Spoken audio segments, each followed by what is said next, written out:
आज हम पढ़ने वाले हैं कक्षा 12 के मनोविज्ञान, जो अध्याय 2 है आत्म और व्यक्तित्व। क्या है?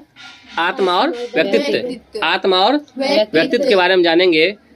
और इससे पहले 12 सवाल हो चुका है, जिसमें से अभी हम गैस कर रहे हैं और उसको लेकर चल रहे हैं, जिसमें से 12 गैस हो चुका है पार्ट 1 पार्ट 2 में।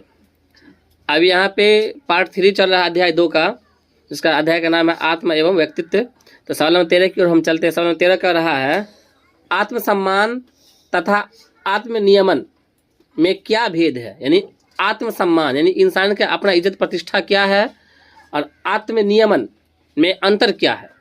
यानी इसमें दो पॉइंट कहा गया। यानी एक खुद का आप अपना एक अभिरुचि के साथ साथ आत्मसम्मान महत्व, और आत्मनियमन यानी आत्मा का क्या रूल होना चाहिए, क्या उसका एक हिस्सा होना चाहिए, उसमें अंतर भेद पूछ रहा है हमसे।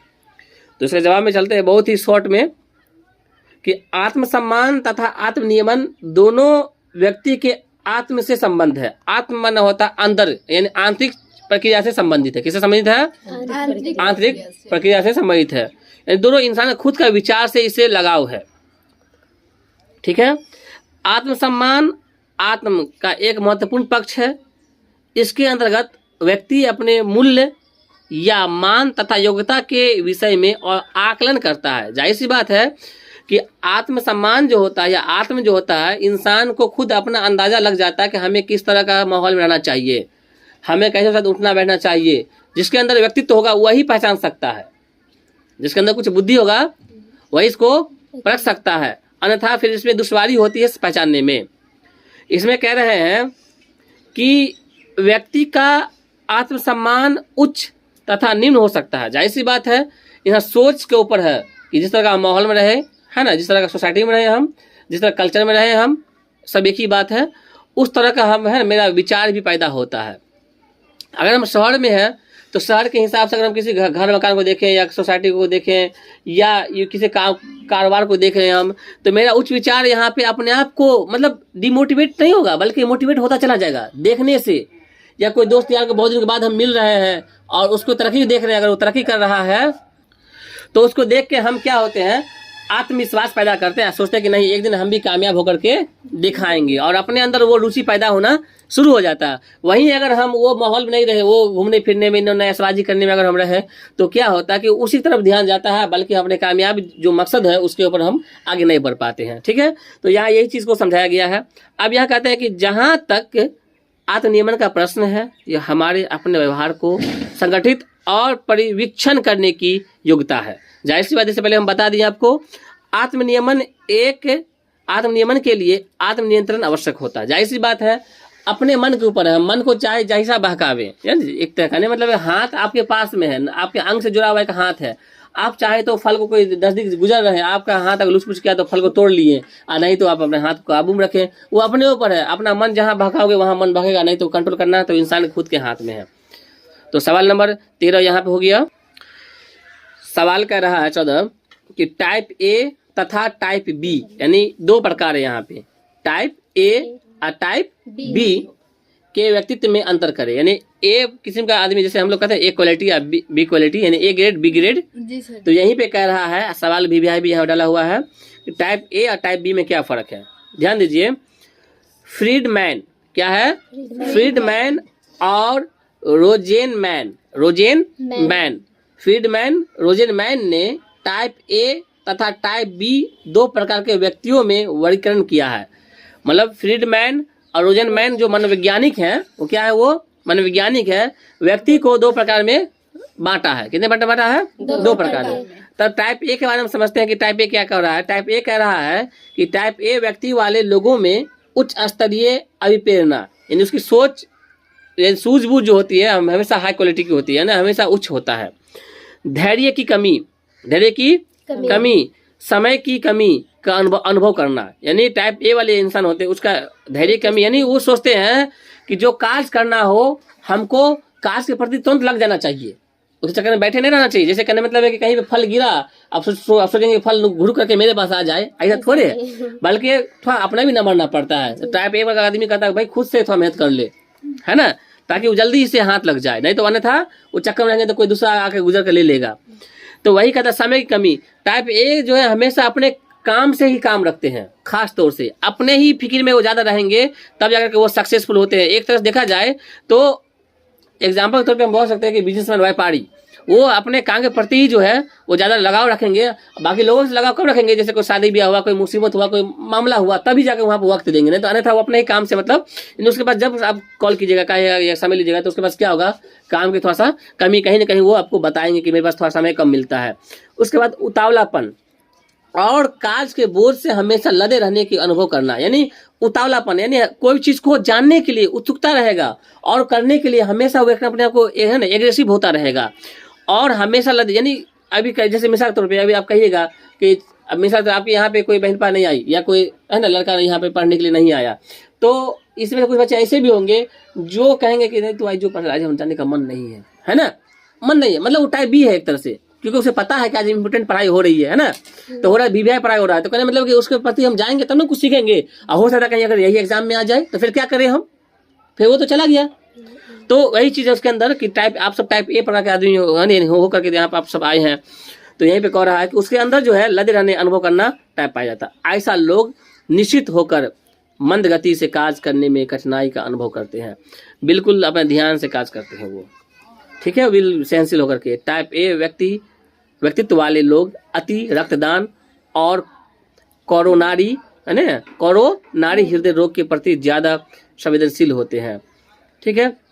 इस प्रकार के लोगों में कभी कभी HD के विकसित होने का खतरा, उच्च रक्तदाब, उच्च कोलेस्ट्रॉल स्तर और धूम्रपान से उत्पन्न होने वाले खतरों की संभावना अधिक होती है। कहने मतलब है कि इंसान ऐसे होते होते एक चीज इसमें कमी भी है। क्या कमी है? कि ज्यादा अकेलापन होते होते जो है ना, ज्यादा अकेलापन होते क्या हो जाता है कि वो अपने आप को एकांता बनना शुरू हो जाता है। क्या हो जाता है? और लोगों से थोड़ा रुझान कम होने के कारण जो है कभी टेंशन में आ जाना, उस फिर आखिरकार सोचता भी है कभी कदार कि आखिर हम जिसके लिए जो चीज़ कर रहे हैं वो कोई काम हाली नहीं आ रहा है, आखिर रहा तो स्वार्थ बिगड़ना शुरू भी होने का उसका ही ज़्यादा चांस रहता है। इसलिए हमारा मशवरा यही है, सलाह है कि हर तरह का थोड़ा सा टाइप होना जरूरी है। हाँ, अपने काम प्रति आप रहिए, लेकिन थोड़ा सा ध्यान देकर के रहिए, जितना होना चाहिए उतना ही रहिए, पूरा एक सिर्फ मत हो जाइए कि आप जज्बाती बन जाए। आप समझिए टाइप बी। टाइप बी क्या है? टाइप बी व्यक्ति को टाइप ए व्यक्ति की विशेषताओं का अभाव के रूप में समझा जा सकता है। जाहिर सी बात है, जिसके अंदर टाइप ए नहीं है तो समझिए कि वो टाइप बी वाले व्यक्ति है। सवाल 15 में देखिए, सवाल 15 करा, फ्रायड के अनुसार, किसके अनुसार? फ्रायड के अनुसार व्यक्तित्व के एक तत्व के रूप में ईड का विवरण दीजिए। यानी ईड क्या है? ईड का विवरण दीजिए। किसके अनुसार? फ्रायड के अनुसार। वो किसके लिए? व्यक्तित्व के लिए। किसके लिए? व्यक्तित्व के लिए। किसके लिए? व्यक्तित्व के लिए। और ईड का विवरण, किसका विवरण? ईड का। देखते हैं, फ्रायड के अनुसार ईड नामक तत्व व्यक्ति की मूल प्रवृत्ति ऊर्जा का स्रोत होता है। यानी ईड जो है एक तत्व है। ईड क्या? एक तत्व है, इंसान का मूल प्रवृत्ति, यानी मूल जो है खास तौर से एक ऊर्जा का स्रोत है। इसका संबंध व्यक्ति की आदिम आवश्यकताओं, किसके लिए है? आदिम आवश्यकता, यानी इंसान का जो होता है, जरूरत होता है, अंदरूनी जरूरत, उसके लिए हो सकता है। काम इच्छाओं, काम इच्छा मतलब अंदर से उतावलापन, जैसे कि मन में बचपना है ना, जैसे कि जवानी, जैसे कि बुढ़ापा, जैसे कि किसी को देख करके मतलब एक तरह आगे ये हो जाना, मतलब प्रेरित हो जाना, किसी देख के मोहित हो जाना। जैसे मिसाल के तौर पे फूल पे भंवरा कैसे आ जाता है, अच्छा लगा तब ना। एक तरह चंदन का पेड़ पे सांप कैसे चला जाता है, महक से चला जाता है। उसी तरह कह रहा है यहाँ पे काम इच्छा तथा आक्रामक आवेगों को, आक्रामक मन हुआ एक तरह से भावनात्मक हो करके, आक्रामक आवेगों को तत्कालिक तुष्टि से होता है। यह सुखेप्सा सिद्धांत पर कार्य करता है। किस पे कार्य करता है? सुखेप्सा। किस पे? सुखेप्सा, जिसका अभिप्राय, यानी जिसका मतलब यह है कि व्यक्ति सुख को ढूंढता तथा कष्ट से बचता है। किससे बचता है? सुख को इंसान ढूंढता है और कष्ट से क्या इंसान बचता है। इस पे ये कार्य करता है, ठीक है। ईड को समझ गए हम कि सुख सुविधा को हम इंसान ढूंढा करते हैं। सवाल नंबर 16 करा कि लिबिडो क्या है? क्या पूछ रहा है? लिबिडो क्या है? ये भी VBI है। या ईड की किन्हीं 3 विशेषताओं का वर्णन करें। या यहाँ पे 2 सवाल में है और दोनों को जानेंगे हम कि लिबिडो क्या है या ईड की 3 खासियत। कितनी खासियत लिखना है? पहले ईड को देखते हैं। ईड व्यक्ति की मूल प्रवृत्ति ऊर्जा, यानी मूल प्रवृत्तिक ऊर्जा का स्रोत है। किसका है? मूल प्रवृत्तिक स्रोत का ऊर्जा क्या है? स्रोत है, जरिया है। इसका संबंध व्यक्ति के आदिम आवश्यकताओं से है, जो अभी हम इससे पहले पढ़े। चलिए यहाँ पे हम जैसे आते हैं, ईड की 3 विशेषताएं निम्नलिखित हैं। इसको हम इसलिए कर रहे हैं कि ये सवाल नंबर 15 में इसे हम पढ़ा चुके हैं, इसको आप 15 देख लीजिए। ईड की है ना, ईड की 3 विशेषताएं निम्नलिखित हैं। यहाँ से हम चल रहे हैं, जो ए में है, ईड व्यक्तित्व का जैविक तत्व है। किसका है? एक जैविक तत्व है। व्यक्तित्व क्या है? ये जैविक तत्व है, जिसमें से उन प्रवृत्तियों की अधिकता होती है जो जन्मजात होती है। किसी होती है? पैदाइशी होती है, तथा जो असंगठित होती है। क्या हो सकती है? असंगठित, नहीं, एक साथ नहीं हो सकती है। कामुक हो सकता है। कामुक मुराद हुआ किसी को देख करके मोहित हो जाना, है ना, मगन हो जाना। जैसे लड़का को देख करके लड़की की तरफ आकर्षित हो जाना, और लड़की देखो लड़का की तरफ आकर्षित हो जाना। या कोई मर्द, यानी मर्द औरत भी हो सकता है, यहाँ पे कोई भी हो सकता है। आक्रामकतापूर्ण तथा नियम को मानने वाली नहीं होती है ना। नियम मानने वाली, खास तौर से एक कहावत है कि प्यार अंधा होता है। प्यार कौन जो होता है? अंधा होता है। देखो नियम को माना, नहीं ना माना। एक कहावत है कि मोहब्बत और जंग में सब जायज है। देखो यहाँ पे माना, नहीं ना माना, हर तरह का जायज कर दिया यहाँ पे। बी में कह रहा है, ईड की प्रवृत्तियां आनंद सिद्धांत द्वारा निर्धारित होती है। यानी ईद की जो है लक्ष्य जो होता है, मजा लेने के लिए, शुरुआत यानी अच्छा होने के लिए। इसे उचित अनुचित, विवेक अविवेक, समय स्थान आदि से कोई लेना देना नहीं है। मतलब ईद का जो होता है शुरुआत, देखते हैं ना चोर के लिए क्या होता है, दिन रात देखता है चोर, बस फिर आकर चोरी कैसे करेंगे। डाकू देखते हैं लूटने के लिए कैसे रहता है, कैसे उसको लूटेंगे। अगर कोई गंदा दिमाग का आदमी होता है, या कोई है ना मजनू होता है, तो भूल जाता है कि हम वो क्या, नमाज में भी उसे जो है ना कहने मतलब एक ध्यान कहीं और होता है। तो कहने उसका नमाज तो खैर नहीं होती है, क्योंकि पागल मजनू का जो है नमाज है ना नहीं हो पाती है, क्योंकि उसका ध्यान खुदा पे नहीं रहकर कहीं और होता है। तो यहाँ पे ईद के बारे में ही एग्जाम्पल यहाँ पे फिट बैठता है कि ईद जो हो गया, सही गलत का फैसला उसके अंदर, दिमाग के अंदर, दिमाग उसका बुता रहता है, समझे। सीम देखिए, इसका संबंध वास्तविक से नहीं होता। किसका नहीं होता है? वास्तविक से। असल से मतलब लेना देना नहीं उसका, वो एक तरह से, हाँ मतलब ख्वाब दुनिया में। एक गाना सुने होंगे कि अगर आसमां तक मेरी हाथ जाती, सुने हो ना, अगर आसमां तक हमारा है ना मेरा हाथ जाता तो कदमों के तेरे, सुने हो कि नहीं सुने हो।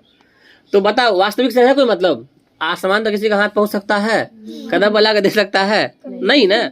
तो वहीं पे ये चीज को यहाँ पे यही बात यहाँ वैज्ञानिक कह रहा है कि इसका संबंध वास्तविक से नहीं होता है, क्योंकि यह पूर्णतः अचेतन होता है। सिर्फ मन का जो है चेतना एक तरह से है, समझे, वो भी अचेतन के रूप में।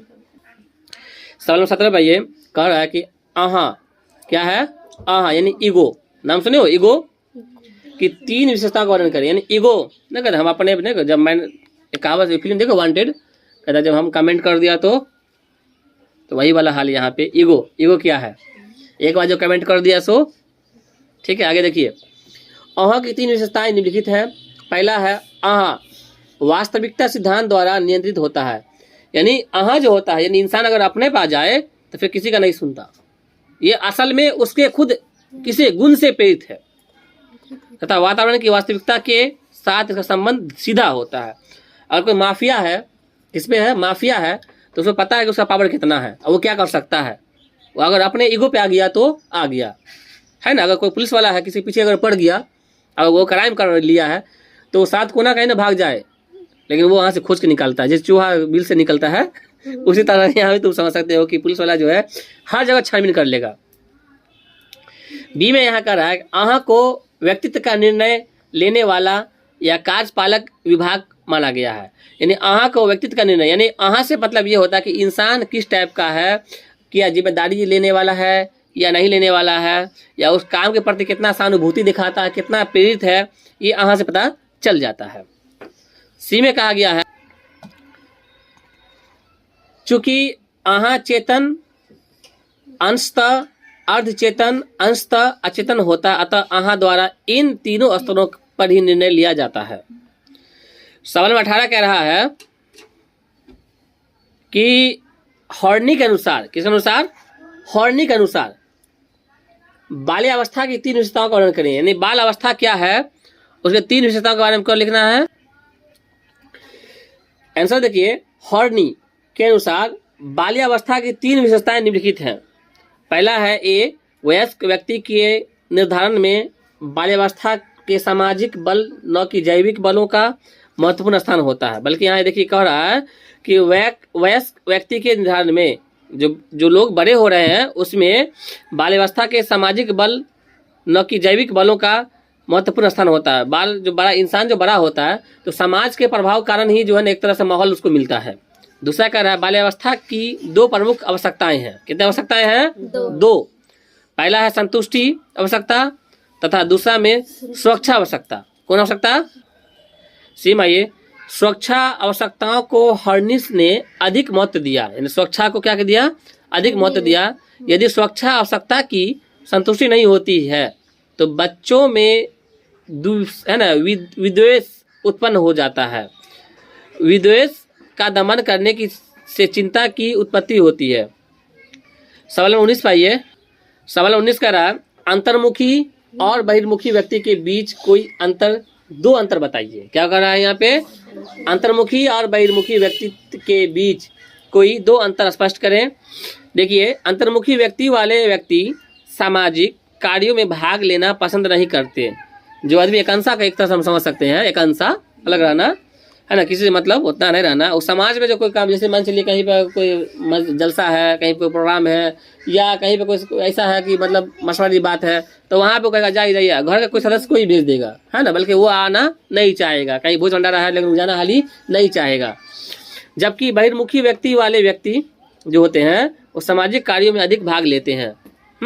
ज़्यादा खास तौर से पॉलिटिक्स जो होते हैं ये दोनों तरह के होते हैं, अंतर्मुखी या बहिर्मुखी दोनों होते हैं। ये कार्य लेना भी जानते हैं और एकांशा किस तरह ना वो जानते हैं। नंबर 2 में है कि अंतर्मुखी व्यक्ति अधिक चिंतनशील, जो अंतर्मुखी व्यक्ति जो होते हैं वो क्या होते हैं? अधिक चिंतनशील होते हैं, यानी ज़्यादा सोचने वाले होते हैं तथा कम क्रियाशील होते हैं। समझे? काज करने में थोड़ा सा वो दिमाग से काम ज़्यादा करते हैं और देह से काम करने में थोड़ा सा कम लगते हैं। जबकि बहिर्मुखी व्यक्ति अधिक क्रियाशील और कम चिंतनशील होते हैं। बहिर्मुखी जो होता है अधिक काम करने वाले होते हैं, जैसे थोड़ा देर के लिए मजदूर आपका लोग ले लेते हैं, या खुला मिजाज वाले व्यक्ति को हम ले सकते हैं। समझे? वो अधिक मतलब वो क्या होते हैं, वो बहिर्मुखी वाले व्यक्ति जो होता है अधिक क्रियाशील होंगे, अधिक काम करने वाले होंगे, अधिक कार्य करने में कुशलता होंगे, लेकिन चिंतनशील वो सूझबूझ वाले बहुत कम होते हैं। सवाल 20 और आखिरी सवाल इसमें, बाकी 15 सवाल हम फिर आगे पढ़ेंगे, वो पार्ट 2 और पार्ट 3 में जाएगा। यहाँ देखिए, व्यक्ति के मूल्यांकन से क्या आशय है, यानी व्यक्तित्व के मूल्यांकन से क्या आशय है? व्यक्तित्व के मूल्यांकन से आशय उस प्रक्रिया से है जिसके माध्यम से कुछ मनोवैज्ञानिक विशेषताओं के रूप में व्यक्तियों का विश्लेषण तथा मूल्यांकन किया जाता है। इसमें व्यक्ति के व्यवहार की उच्च स्तरीय परिशुद्धता के साथ साथ भविष्यवाणी करने की भी विशेष महत्व दिया जाता है। मतलब व्यक्तित्व के मूल्यांकन के बारे में ये कहा गया, मोटा समझ लीजिए कि किसी इंसान को देख करके परख करके उसके बारे में कुछ बता देना, एक तरह से उसका मूल्यांकन करने के बाद ही इंसान बता। जैसे मिसाल तौर पे अभी हम पढ़ा रहे हैं, आप गार्जियन हमसे आया पूछा कि बताइए हमारा बच्चा जो है किस टाइप का, कैसा है पढ़ने लिखने में, तो हम क्या करते हैं? उसका पहले मूल्यांकन करते हैं, उसका पहले चेक करते हैं, अच्छा खराब हर चीज़ को परखते हैं, उसके बाद उसके बारे में बताते हैं ना, क्या वो अच्छा इतना सीख जाएगा या थोड़ा टाइम लगेगा, कहने मतलब है। तो वही यहाँ पे इसको बताया गया है।